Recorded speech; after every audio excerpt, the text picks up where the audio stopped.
Take what you need and leave the rest. A lot of people are so stuck in the consumer mindset that they think everything is tailored to them, but it's not. So right now it's November, which means last month we had Halloween. And you know how on Halloween, some houses participate, some houses don't. And sometimes if you're out trick-or-treating yourself, then you'll leave a little bowl of candy out for the people that come to your house while you're gone. So as you're walking around the neighborhood, you'll see a lot of houses with a bowl of candy out front, and they have the light on, letting you know, come, take some candy, and leave the rest.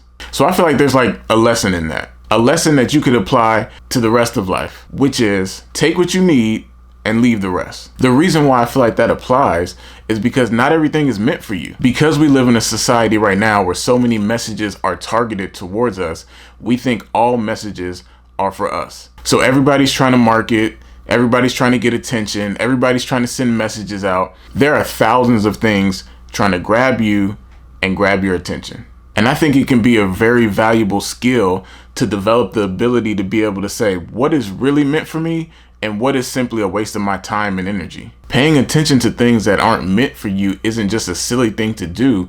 It's literally costing you time and energy. Sometimes I'll be scrolling through social media and I'll see something that's nothing but gossip, low vibrational content. And it may be interesting, it may be triggering, it may stir your emotions up, but in reality, it doesn't matter. Sometimes it can be easy to get caught up with it and engage with it, and you find yourself trying to solve other people's problems. But when that happens to me, I try to take a step back and say, is this really even meant for me? Like, is this really gonna help me advance?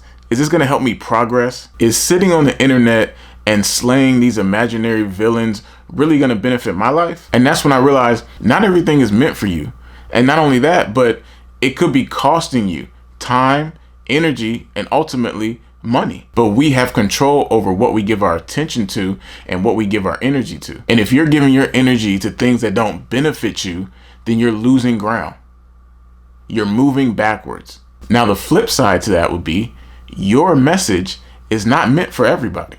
See, when we try to market and promote, sometimes we forget the fact that we're really only talking to our audience. Sometimes we try to please everybody. We don't have any sense of who our real audience is, so we end up just trying to craft our message to please everybody and anybody who would ever come across it. But I think that's a mistake. I think you're going to be much better off focusing your message and targeting it directly to the people who are going to appreciate it. Because realistically, no matter who you are, no matter what message you're putting out there, some people are going to like it and some people are going to hate it. Some people are going to get it and they're going to understand it, and some people simply will not care for it.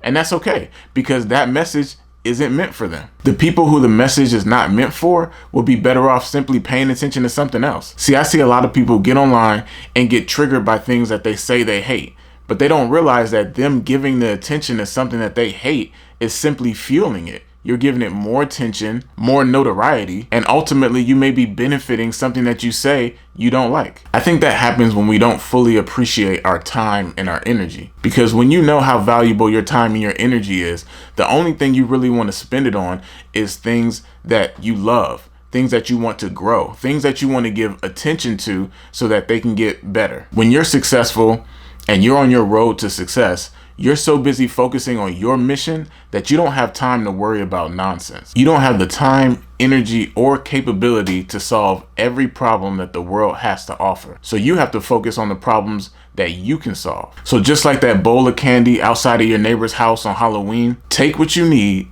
and leave the rest.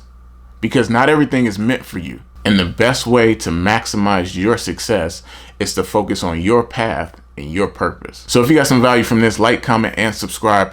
My name is Dumas. I make beats, and if you want to work, hit me up. Dumas.